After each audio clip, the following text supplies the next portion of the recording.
In Brussels, you are the new alderman. You are you have as competence mobility and transport and yes, and works also. Can we say some words about mobility?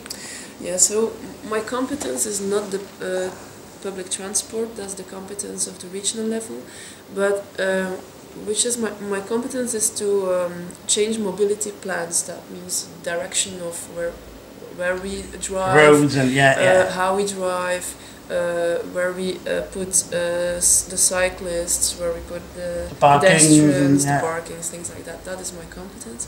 So I think it's important that we build a city for everybody, not only for the people that can cycle, not only for the people that take their car, but for everybody, for the poor, the rich, the little ones, the big ones, the elder people and the younger people. And that's really important in a mobility policy, that you take into account all these different people with all these different ways of life.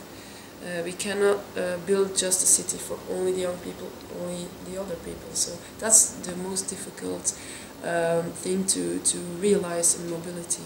And on the same time, you also you have a seat in the regional parliament in Brussels. So you follow the problems of mobility and public transport? No, actually there I follow more environmental issues and everything that has to do with city planning. That are the two commissions that I follow in the regional parliament, but of course I also follow mobility, but my specialization is more environmental issues. And when we speak about environmental city planning, would there be a specific issue you would like to speak about? Well, I think it's really important that in the city planning we still have enough spaces for enterprises, but also for children to grow up. I think that's now a problem in the city, is that children, they do not always find the places to play, and I think that there we have to do an effort.